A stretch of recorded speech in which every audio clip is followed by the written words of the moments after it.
Let's talk double T. That's terrible traffic. Now, normally we had traffic peaks in the morning and traffic peaks in the evening, but as we're about to share with you here exclusively, you're going to find out that just like, let's just say, the peak season, it might not be what it used to be.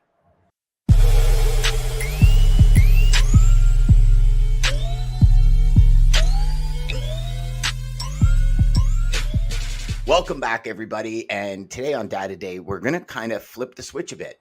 We're going to use data, but we're going to use data in a different way, Dean. And when you brought this idea to the show, I was like, yeah, we need to talk about this because never once did I think about the reasoning that you're going to talk about. And so for all of you, I guess I'll just set this up quick, Dean, so we can really knock the domino down right away.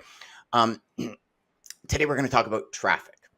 And how traffic times, the way traffic is flowing in cities now is so different pre-pandemic to post-pandemic. And Dean, you brought up one point this morning when we were kind of going over this show that made me go, oh my Lord, that's right. Because typically we had these peaks in the morning when everybody was on their way to work and peaks in the evening when everybody was on their way home. Yep. And now you're saying the data is showing us what? It's showing us the exact opposite. It shows that the AM peak has moved to the PM, and there's been this surge in midday travel. And for the longest, Dan, the best analogy I can give you is everybody thinks they're going to get in the left-hand fast lane because they're going to get there quicker. But the more people do that, the slower the left lane gets. So the opposite becomes true. That. The opposite becomes true where the slow lane, or what I call the granny lane, is actually the fastest lane. So it's bizarre how traffic is changing. Did you just call it the granny lane? We've got the granny lane and the hammer lane. I almost choked on my cappuccino there.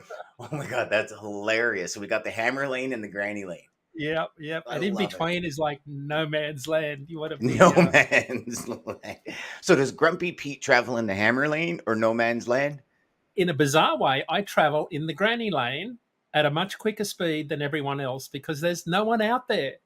Because all of the big fleet trucks teach their drivers to stay in the center lane and not get distracted because they can't change lanes apparently or use their mirrors, as it turns out. And they don't have a CB radio. Like I could go on and on. This is like, if you want to light my fuse, talk about slow trucks in the center lane.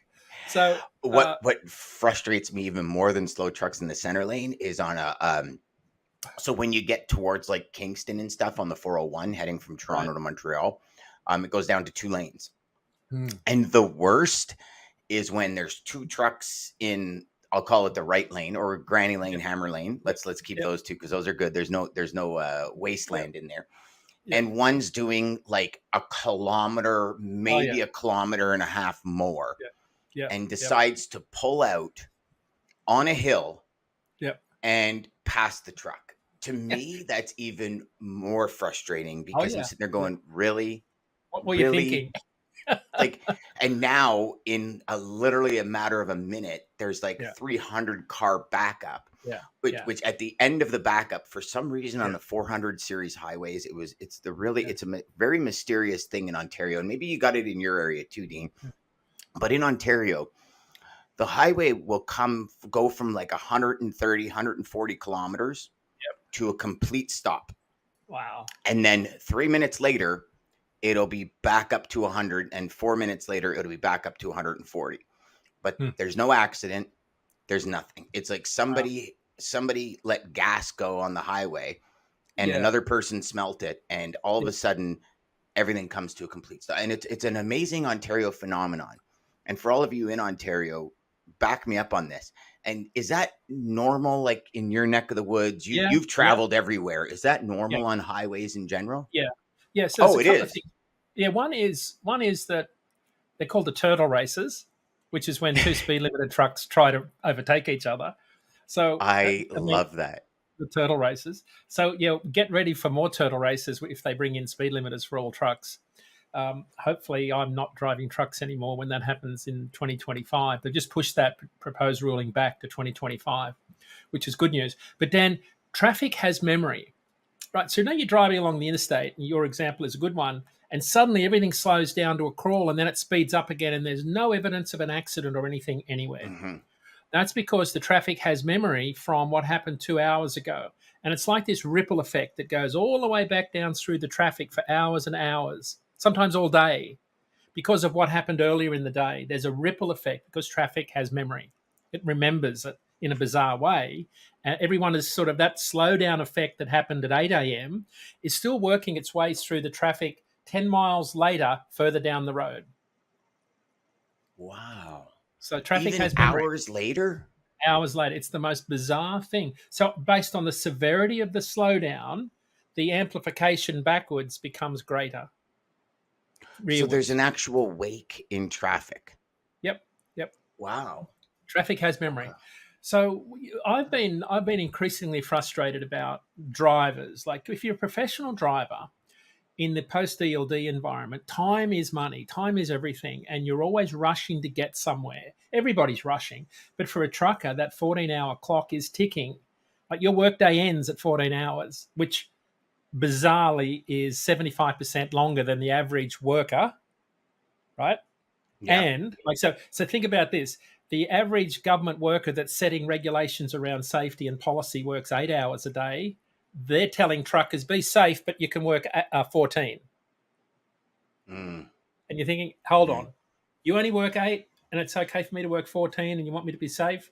So here's the problem. In that 14-hour day, you've got to go as hard as you can to get the miles done, because if you're paid by the mile, it becomes a problem. So what I've noticed is that truckers have had to deal with a changing traffic environment since the pandemic.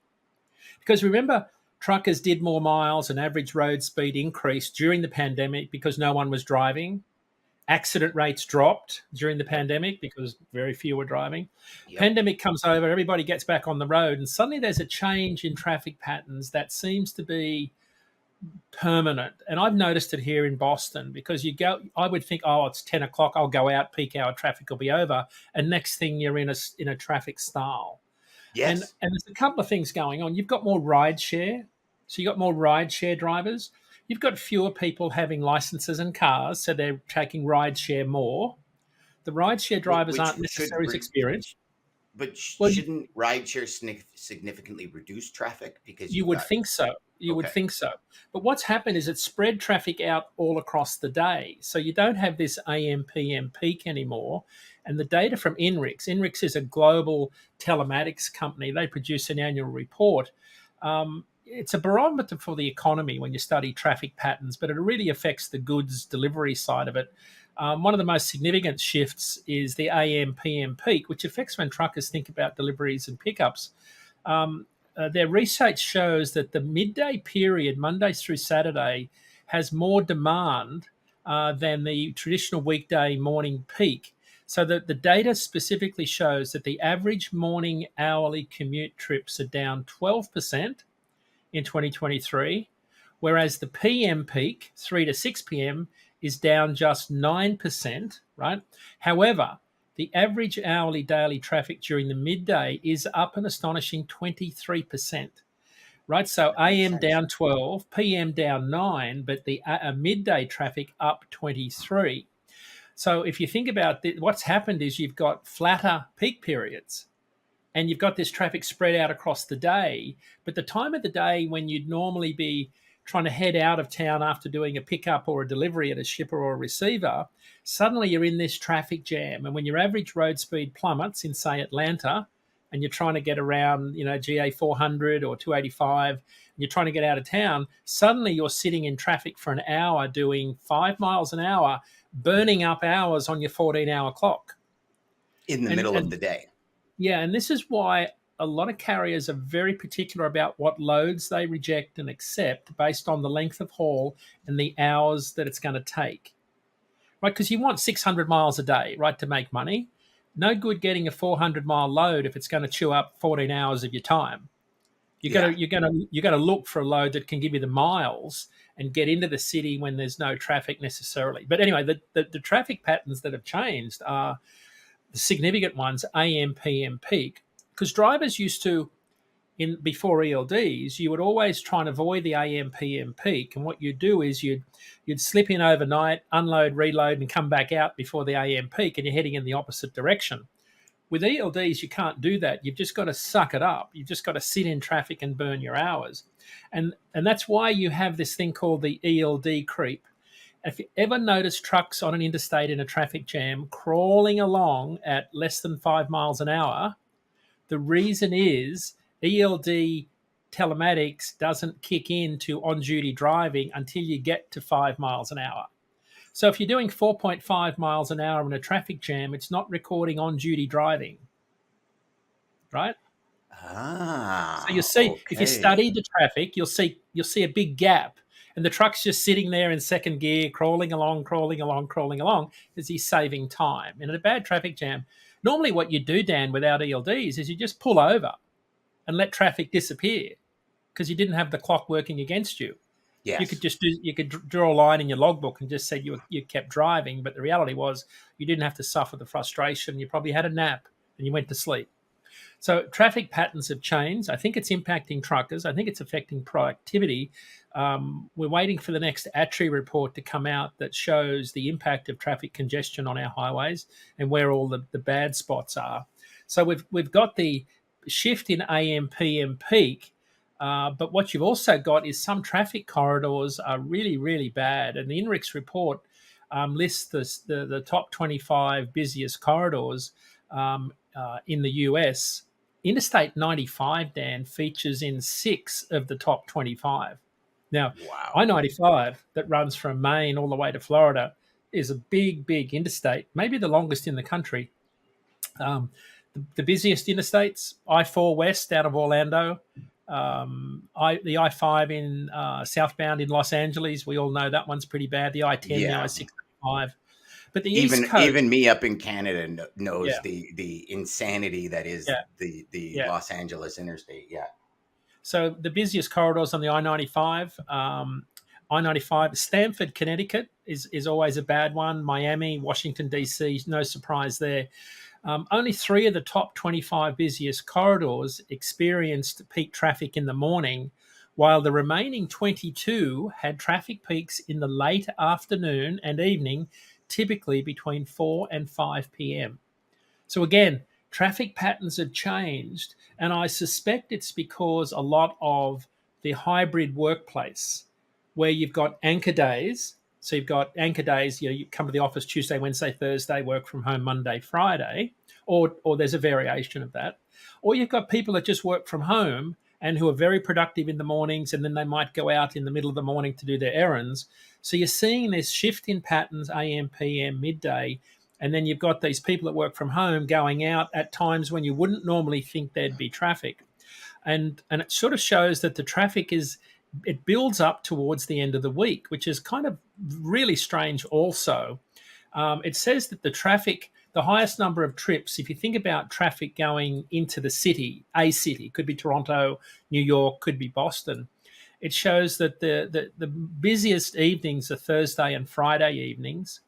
Um, a lot of the midday traffic is problematic. A lot of trips are starting out at midday. So there's just been a big shift. No surprise, New York tops the list of the most congested cities. In fact, Dan, in the top 10 cities in the world, we've got 4 of them now. Canada doesn't have any, but New York, Mexico City, North America, that is, London, Paris, New York City tops the list, followed by Mexico, London, and Paris. The average commuter in New York loses an average of 101 hours per year at an average speed of 11 miles per hour during peak hours. Jeez, you're almost better to. Well, I mean, I guess that's why a lot of people do walk in New York because you're better to walk. You have less stress. Well, Dan, when I lived in New York for a year, on Seventh Avenue, we sold our car. We did not have a car. Public Yeah. transport, everything. I mean, heck, I've got a scooter. I've got an electric scooter here, a Segway 9-bot, $130 scooter that I take to truck shows. I whip around truck shows all the time. Like, so here's this That is 65-year-old guy riding a awesome to scooter, hear, Dean. and I'd love I to see a ride. video of you on a scooter. Yeah, That would be awesome. I've got my GoPro on it, following trucks around, doing Instagram videos. But I love the idea of commuting on my little battery powered scooter. It's only got a Mm, range of like 10 miles, but heck, here in town, I'll whip down to the shops on my scooter instead of driving the car these days. So for sure. there's a shift, and I think it's having an impact on how you think about deliveries. Because you, as a trucker, you would think about delivering in the morning, picking up in the afternoon. Like, you know, because you think about how shippers ship, like they'll generally, and I'm generalizing, right? But they'll Yeah, generally they'll do, receive in the morning, they'll ship in the afternoon. or they'll load out their local trucks in the morning before they unload their interstate trucks, Yes. right? So that has all changed. I think it's all, people are trying to figure out, how do we reconfigure our networks now so we can get things moving more freely. I think it's changed for a lot of truckers. Of course, the whole shipper delay detention thing is an age-old problem. But if you're delivering in cities, anywhere in a big city these days, I was talking to someone yesterday and they said, we're having trouble getting trucks to go to the Northeast. And I started laughing. And the broker said, why are you laughing? I said, well, I live here and the drivers are the worst on the planet. Connecticut, I mean, they don't call them mass holes for nothing. The Massachusetts drivers, right? They, right? Mass holes. Yeah, that's what they call them. They are really bad, Dad. And I live within this whole New England area, and you know that you have to pay a premium to get drivers to come here to haul freight. Like, if you, when you're recruiting drivers, they have extra pay to go to the Northeast.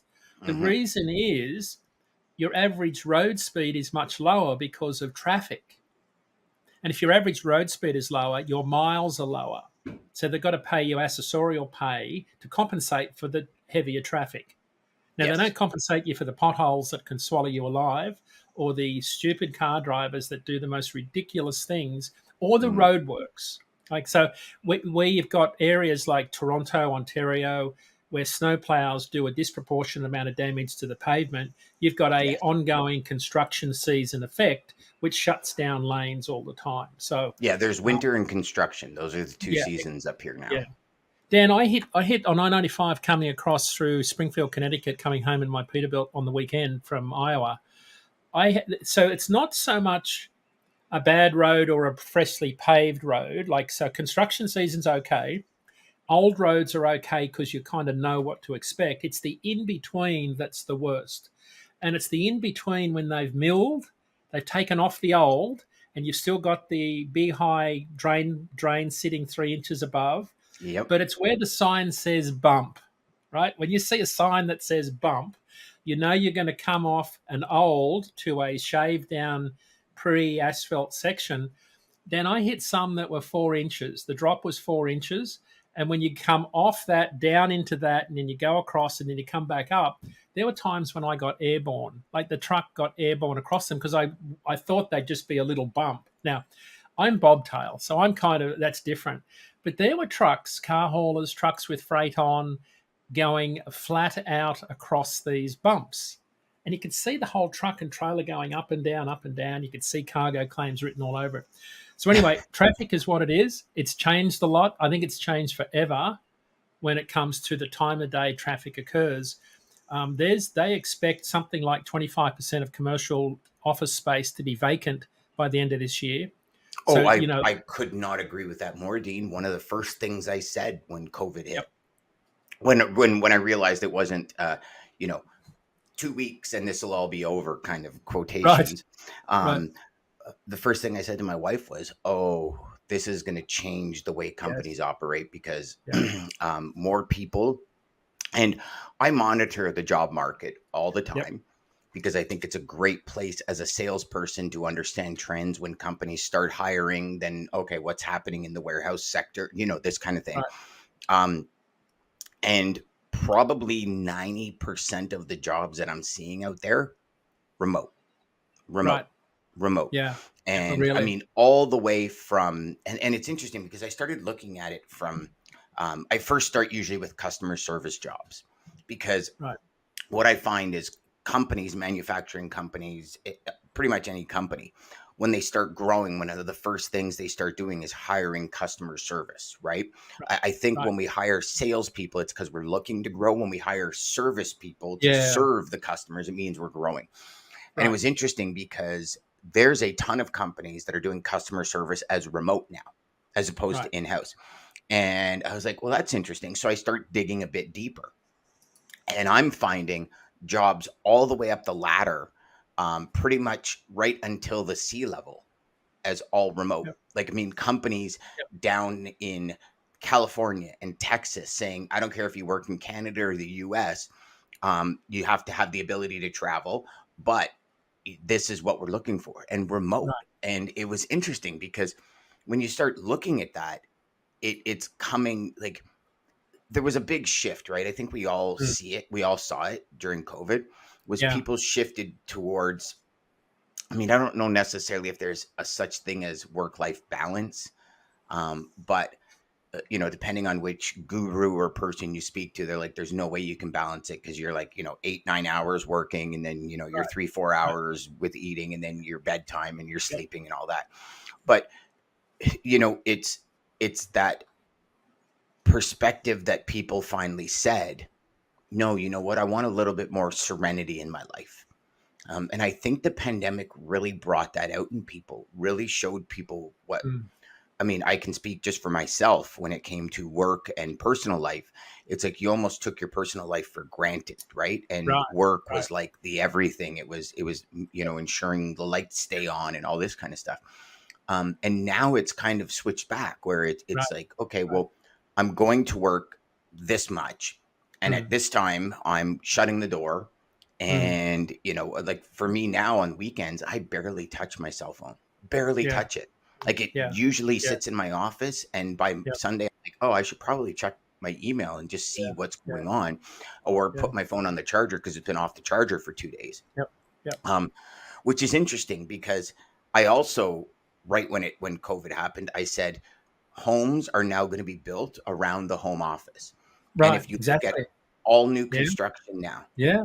prevalent home office, run a Yeah. business from your house. Da, da, da. So Yeah. it's like Yeah. and you know what I find it very closely aligned with is what they, in essence, they call the nomad life or the laptop life, Yeah. right? So the laptop life was originally created as somebody who, now this was also pre-content creators, right? So Right.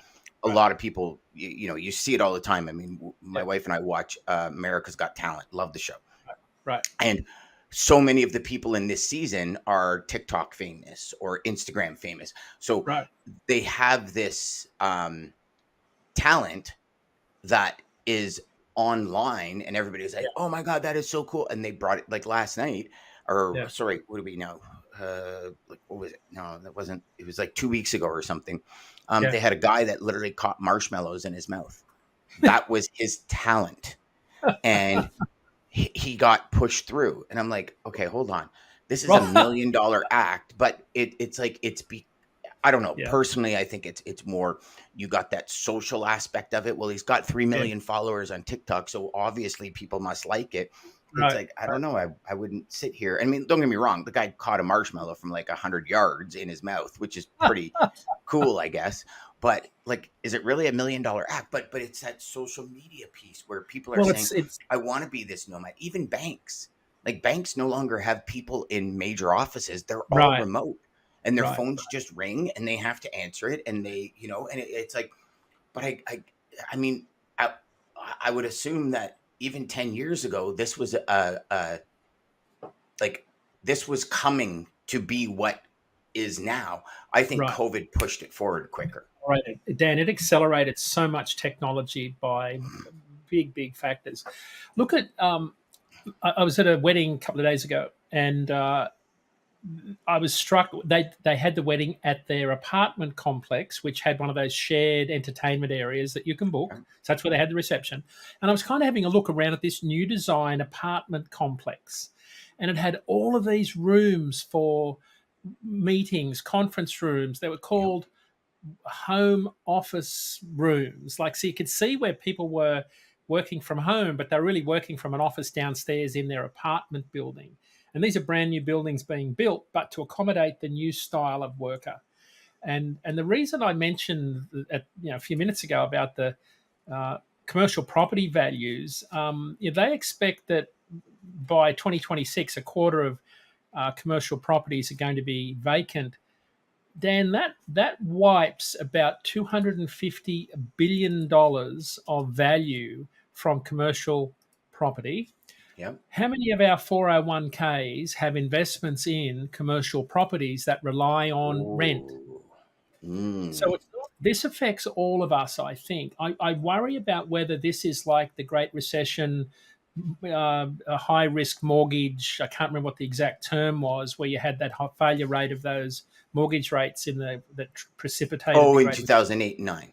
Yeah, I wonder Yeah, yeah, yeah. if this is a similar cataclysmic type event. And I think it's going to affect a lot of people's 401ks. Heck, Dan, my commercial property portfolio in my share portfolio that I've had for like 30 years has got like 40% in commercial property. Now, it's the fund manager invests it in lots of different commercial properties that have rent because the rent gives them the returns on investment. If that For is sure. suddenly, torpedoed, what does that do to all of our 401ks? I think it has an impact. Yeah, I wonder if they'll switch to mortgages instead. So yeah, yeah. You know. Dan, I've Mm. been doing this show for a long time. We just had our 300th show a few weeks ago on DAT, but I'm just sitting here watching you looking at the map of Australia to your left ear. So I'd never. this is a map my Yeah, wife and I my wife gave me for yeah, an anniversary. And what it is it's everywhere we traveled and yeah, everywhere we want to travel. So all the yeah. Right. red pins are, I don't know if Yeah, you can see you probably can't. Oh, you yeah, can you see can them. see a little bit of Yeah, them right here, the yeah, red yeah, pins. yeah, And then you can't, right there is a gold pin for yeah. Australia and then New Right. Zealand. And then Yeah. these are all the areas we want to travel. Um, Nice. and it's kind of like we did it after my fight with cancer because we said, well, Yeah. now we have a visual of our bucket list of where we want Right. to go, Right. right? Right. So yeah, and Australia is one of them, brother. I know. Definitely, like I know a bloke or have to. two down there that can hook you up. I Oh can well, tell you then from that east coast to the west coast is 4,320 kilometers. And if you're hauling nice. express freight, that's 43 hours with a couple of stops. And yes, I used to do that every week. It's a big Wow. country. It's a big Yeah, country. when I look at it compared to New Zealand, it's huge, right? Like Yeah. it's just, Yeah. and it's funny. It's interesting that you brought the map up because yesterday at the end of my day, I got up and I just looked at the map and I started looking at distances for some reason. Right. And I was like, well, I wonder what distances are. And so I sat back down, of course, because then, I saw another squirrel. Sat back down and I got onto these distances. So I started going Right. into Chat GPT and talking about distances and what's the distance from here and, flight time and da da da da and looking at it. And of course, then the Dan kicks in and I know you got to go, but the Dan kicks in and I'm like, yeah, I better have internet if I'm on a 16-hour flight because I'm not Ah! wasting 16 hours of my life. And I'm like, jeez, internet. Are you kidding me? Yeah. But yeah, Yeah. yeah. So what's Lots of on, things. what's that? Go Yeah. ahead, Dean. Sorry. Lots of stuff has changed, Dan. I mean, the world is changing around us. The one constant is change.